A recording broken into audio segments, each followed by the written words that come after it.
नमस्कार। आईसीआर की main counselling complete हो चुकी है।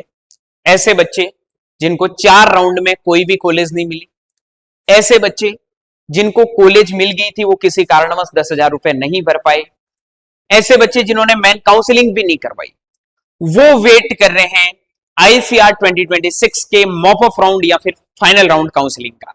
आज के इस वीडियो में मॉप अप राउंड की क्या कट ऑफ रहेगी, किन बच्चों को यहां पे सिलेक्शन हो सकता है, उन सारी चीजों के बारे में डिस्कस करने वाले हैं। So hello everyone, welcome back on your YouTube channel agri capital. पहली बार चैनल पे विजिट कर रहे हो तो सब्सक्राइब करके बेल आइकन को प्रेस जरूर कर लेना। सबसे पहले हम बेसिक चीजों से लेके शुरुआत करते हैं। मैं आप लोगों को पहले क्लियर कर देता हूं मेरे भाई कि भाई आपका एक क्वेश्चन ये आ रहा है ना पहला कि सर मॉप अप राउंड होगा, मॉप अप राउंड के अंदर कौन कौन से बच्चे हैं वो पार्टिसिपेट कर सकते हैं, कौन भाग ले सकता है। ठीक है, भाग ले सकता है, कौन कौन भाग ले सकता है। हालांकि डिटेल वीडियो ऑल रूल्स के साथ में मैंने डाल दिया है, वो आप जाके एक बार जरूर देख लेना। और कौन भाग नहीं ले सकता है, कौन भाग नहीं ले सकता, मॉप अप राउंड में भाग नहीं ले सकता है, ये चीजें आपको समझनी बहुत जरूरी है। ठीक है, उसके बाद में हम कट ऑफ के बारे में चर्चा करेंगे, किसका सिलेक्शन होगा उनके बारे में भी चर्चा करेंगे। पहला जवाब इसका भाग कौन ले सकता है, वो बच्चे जिन्होंने मेन काउंसलिंग करवाई थी लेकिन 4 राउंड के अंदर उनको किसी भी कॉलेज या किसी भी कोर्स में अलॉटमेंट देखने को नहीं मिला था, वो सारे बच्चे यहां पे भाग ले सकते हैं। दूसरे वो बच्चे जिन्होंने मेन काउंसलिंग करवाई भी नहीं थी, वो बच्चे भी यहां पे भाग ले सकते हैं। ठीक है, तीसरे वो बच्चे जिन्होंने मेन काउंसलिंग करवाई तो थी, उनको कॉलेज भी अलॉट हो गया था लेकिन उन्होंने किसी कारणवश 10 के पेमेंट था वो नहीं किया या फिर डॉक्यूमेंट को वापस से रीसबमिट नहीं किया, वो बच्चे भी यहां पे भाग ले सकते हैं। ये तो बेसिक है कि मॉपअप में कौन जा सकता है। चौथे वो बच्चे जिन्होंने 500 रुपए तो पे कर दिए काउंसलिंग के लिए लेकिन पहले जो मेन काउंसलिंग की चॉइस फिलिंग है वो उन बच्चों ने नहीं की थी, तो वो बच्चे भी यहां पे पार्टिसिपेट बेटा कर सकते हैं।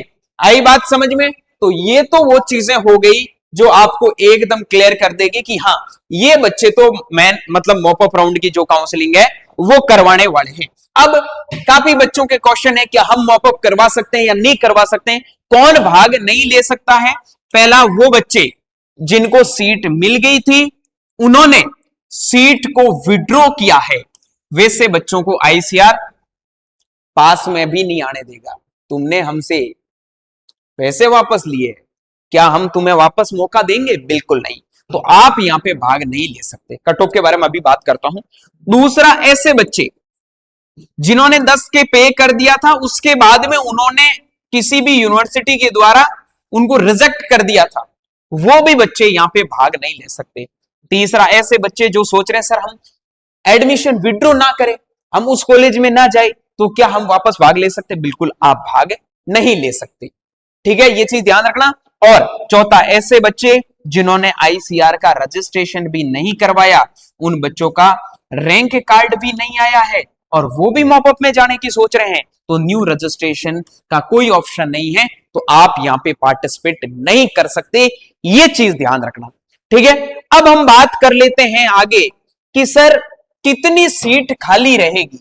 जो आपका सीट मैट्रिक्स है वो आएगा बेटा सबसे पहले, जैसे आपने देखा होगा मेन काउंसलिंग के लिए हमारे पास में सीट मैट्रिक्स आया था, उसमें लगभग 6,500 के something UPS, PWD, OBC, EWS, general सारे कॉलेज को मिला के सीटें थी। तो मॉपअप राउंड के अंदर सर कितनी सीट खाली रह सकती है? तो देखो बेटा, मॉपअप के अंदर जहां तक मुझे लग रहा है कि लगभग आपकी 600 से लगाकर 700 सीट तो खाली रहनी चाहिए। अब इससे अगर ज्यादा रही तो वो डिपेंड करेगा आपके लक पे, आपके किस्मतों पे। ठीक है सर, पार्टिसिपेट जो बच्चे एलिजिबल हैं उन सबको करना है, क्योंकि ये आपका डू एंड डाई, मतलब डू और डाई कह सकते हो। ठीक है, लास्ट मौका है, उसके बाद में कोई ऑप्शन है वो आईसीआर की काउंसलिंग का नहीं रहेगा। अगर मॉपअप राउंड के बाद में मान लो 500 सीट खाली रह गई, तो आईसीआर क्या वापस काउंसलिंग करवाएगा? बिल्कुल नहीं। आईसीआर सिर्फ एक लिस्ट दे देगा, इस कॉलेज के अंदर इतनी सीट खाली है, अगर ये कॉलेज चाहता है तो काउंसलिंग करवा सकता है, हमारा किसी भी प्रकार का कोई भी यहाँ पे काउंसलिंग करवाने का पार्टिसिपेशन नहीं रहेगा। ये चीजें बेटा आपको थोड़ी ध्यान रखनी है। आई बात समझ में? क्या सर हम मॉपअप राउंड में एडमिशन लेते तो हमें स्कॉलरशिप मिलेगी? बिल्कुल आपको स्कॉलरशिप मॉपअप राउंड में मिलती है, अगर आप आईसीआर काउंसलिंग से जाओगे तो ऑब्वियसली मिलेगी। ठीक है, ये चीजें क्लियर। अब सर एडमिशन किसका होगा? कट ऑफ को लेके आप लोगों का काफी क्वेश्चन रहता है ना। ठीक है, तो मैं आपको बताता हूं बेटा, कट ऑफ का यहाँ कुछ नहीं कह सकते, एक बार पार्टिसिपेट सबको करना है ना। कुछ बच्चे ऐसे होते हैं जो सोचते हैं यार नहीं मैं अभी क्यों भाग लूं, मेरा होगा नहीं, ऐसे वैसे सोच लेते हैं। कुछ ऐसे भी बच्चे होते हैं जिनका रैंक बहुत अच्छा होता है ना, उनका रैंक है वो बहुत तगड़ा होता है। जैसे आप देखोगे उनका रैंक 3000 है, फिर भी उनको पहले कॉलेज मिल गया था, वो 10,000 रुपए पे नहीं कर पाए किसी कारणवश, वो भी बच्चे बीच में आएंगे।